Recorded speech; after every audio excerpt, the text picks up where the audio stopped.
Hey everybody, we are so excited that you are planning a trip to the Upper Iowa River. You are absolutely going to love it. We have always enjoyed our trips to that area. Today we're going to be going over the trip guide through Outdoor Adventures Made Easy, and we have a few extra tips of our own to include. Today we will cover the river overview, how to plan your trip, where to stay, our recommendations for a 1 and a 2-day river trip, nearby stops, what to pack, all things camping, and some general trip tips. Let's hop right into the river overview. The area we like to paddle most is centered around Bluffton, Iowa. If river levels are on the higher end, you may want to extend your trip upriver and start at Kendallville Park. Kendallville Park is an awesome area with a campground and lots of great features. From Kendallville Park to Plymouth Rock, it is 4 miles. Plymouth Rock is an access with plenty of space and a nice, easy ramp down to the water. From the access, you can see Plymouth Rock. This area was once the home to a sawmill, which opened in 1853 and operated for 50 years. From Plymouth Rock access to Cattle Creek Road Bridge, or Dolly's Bridge access, it is 4.2 miles.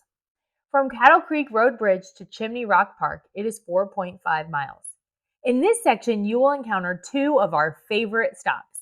The first is what we like to call Sit-in Spring. This might be my absolute favorite stop on the river. Be sure to challenge your group to see who is brave enough to sit in the cold water springs. The good news is the river water you once thought was cold will feel quite warm after this spring. The second of our stops that you will encounter in this section is Chimney Rock. Chimney Rock is easy to spot and not hard to imagine how it received its name. Just after Chimney Rock is Chimney Rock Park and Chimney Rock Road Bridge. From Chimney Rock Park to the Bluffton Upper Landing, it is 3.8 miles. This is yet another section packed with awesome natural features. The first is another one of our self-named areas that we like to call the Gatehouse. This rock formation seems to jet out into the river and is worth a stop. As the river continues, you arrive at the Bluffton Bluffs. It is no secret how they were named. The view just keeps on going in the most impressive display of the bluffs throughout the entire Upper Iowa River. The bluffs here rise to 280 feet and go on for a half mile. The town of Bluffton has 2 options for stops. The first is the Bluffton Upper Landing, and another 1.5 miles on the river will take you to the Bluffton Lower Landing. If you have time and the option, we like to paddle to the Bluffton Lower Landing so we can paddle past Jump Rock. This is a huge boulder that rests in the middle of the river that just begs to be jumped off. This is another one of our favorite spots to stop and enjoy. And it's a great place to practice your cannonball skills. From the Bluffton Lower Landing, it is 8.4 miles to the Malanoffee Springs access. This access is very steep and muddy, and I do not recommend it. If you go another 2.2 miles from this access, then you'll stop at Lowell's Bridge access, which is great, and I highly recommend it. Although not one specific stop, I highly encourage you to check for fossils as you are making your stops on different rock bars. Among our fossil collection from this stretch were crinoids, brachiopods, horn corals, and our personal favorites, gastropods. These are all evidence of when Iowa was near the equator in a shallow tropical sea. How to plan your trip. The first thing that you need to determine is how many days you want to paddle. If you are paddling with kids, I highly encourage you to err on the side of caution. And what I mean by that is kids like to linger. They like to take their time at rock bars and explore. They like to swim. They like to see the fish in the water, and they just like to take their time. Be sure to plan that into your trip. Don't bite off more than you can chew. Choose short sections with your kids so that when they're getting off the water at the end of the day, they're still having fun and enjoying it and are already looking forward to their next trip with you. Secondly, determine where you plan to stay. This guide has 5 different options that we recommend, which offer a mix of campsites and cabins.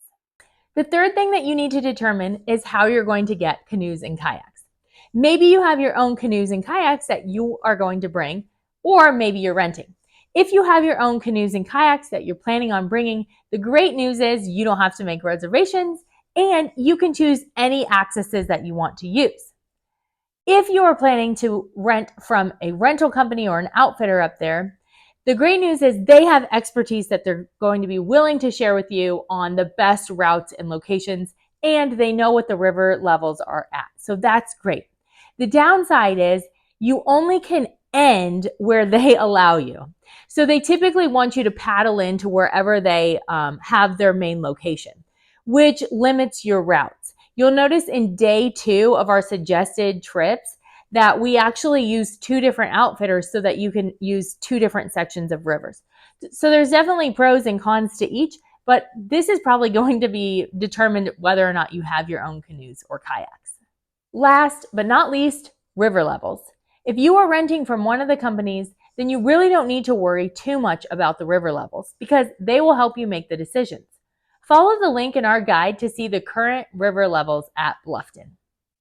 Wondering where to stay? Be sure to check out page 4 of our trip guide. We have had really positive experiences with many of these companies. It is important to know that most of these campgrounds don't have running water at every single campsite, and so I would recommend that you bring some sort of water jug to transport water back to your campsite. Also, something that's just a little bit unusual for the area is that several of these campgrounds have quarter-run showers. So if you want to take a nice hot shower at the end of your trip, be sure to pack your quarters. If you really want to camp, but you're not quite ready to rough it, then there is another option for you. AJ's Camper Rentals is an awesome option where they actually bring a camper, set it up at a campsite for you, let you camp, rent there, and then they come and pick it up for you at the end. So that's another great option for you if you're not quite ready to rough it, but you want to stay next to the river. Are you still overwhelmed with all the options of planning your river trip? Hey, I totally get it. What I did is I actually planned out if I was just going to take a group and we were going to go for one day on the Upper Iowa River, I planned out that route. And then also if I wanted to do a 2-day, 2 days and 1 night. So those 2 trips are planned out for you. For the 1-day trip, that's on page 5. We really recommend working with the Bluffton Bar and Resort. And here's why. It's the perfect place to end because it's a wonderful stretch that goes upriver from them. So you get to experience a lot of really neat things. Also, ending there is quite handy because you can take out at the access and you can walk down just a little bit and you'll find Jump Rock, which is a great area to play and swim at a little bit. And if you're not feeling like cooking, you can stop in at the Bluffton Bar and Resort there, Bar and Grill, and you can grab a quick meal if you're really hungry after getting off the water. So we really recommend that area for a 1-day trip. Are you looking for a 2-day adventure? Be sure to check out page 6 of the trip guide. The only complicator on this is that I don't like to paddle the same section twice. So for this one, you actually use 2 different outfitters, but it's really not that big of a deal. So for the first day, you'll go with Chimney Rock under the stars. And for the second day, you'll go with Bluffton Bar and Resort. That will allow you to see 2 different awesome stretches of the river. If you are newer to paddling, be sure to check out on page 5 what to expect from your rental company.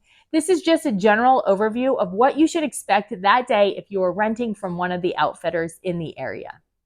Page 7 is an overview of the nearby stops. Number 1 is Dunning Spring. This is a city park in Decorah, which features a beautiful waterfall which allows you to pick your adventure level. There is a paved trail up to the base of the waterfall and a stairway to an overview of the top of the falls. Some of the adventurous ones like to climb the waterfall itself and get up close and personal. Our kids like to dip their feet in the cold water stream and see how far up they can walk in the cold water. Water from the falls is close to 45 degrees year-round. Our number 2 nearby stop is Malanoffee Springs. This is one of my favorite places in the state of Iowa. You can actually paddle or hike to this area. We prefer to hike since paddling to it requires an 8.4-mile stretch to get there. This area has an upper and lower falls that are fun to explore. At the lower falls, the water cascades over the moss-covered rocks, and you will even have a chance to climb through a portion of the waterfall. It took us approximately 25 minutes one way with the kids to get to the waterfall.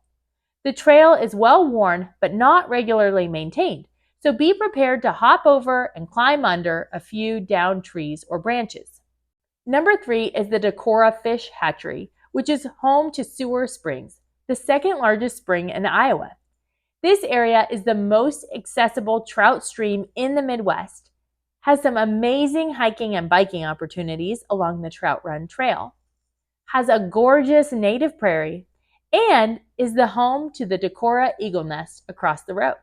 However, what was most exciting for our family was the trout rearing station. The trout are grown in different pools based on age and size. Our favorite was to see the big pools of water with the large trout in them, and, of course, to feed them.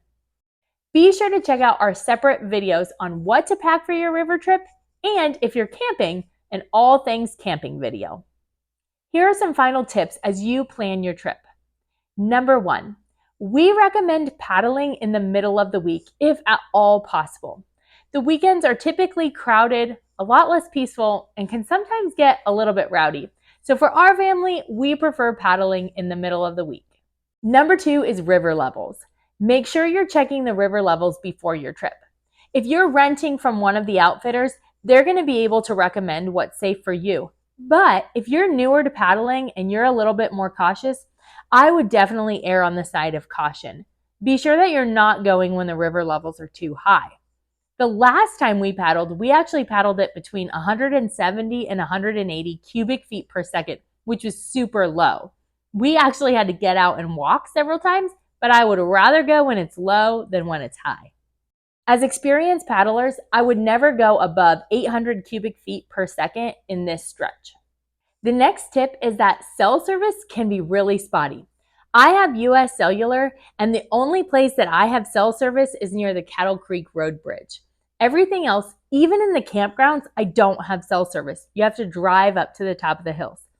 That is just something important to know, especially as you're planning your trip. There's 2 different resources that I recommend you also check out in addition to the trip guide. The first is the Paddling Iowa book by Nate Hoogeveen. This is like the paddler's Bible in Iowa. If you don't have this book and you like to paddle, I would highly recommend getting it. I love this paddling guide so much that I actually print out and laminate the maps and I bring them with me, which are super helpful as you're paddling to try and figure out where you're at. Another really helpful resource is the upperiowa.river.org, and that's linked in our trip guide as well. They have an interactive paddling map, which is super helpful, and it would be the most up-to-date resource for that area. And that brings us to the end of our trip guide for the Upper Iowa River. We hope that this creates an outdoor adventure made easy.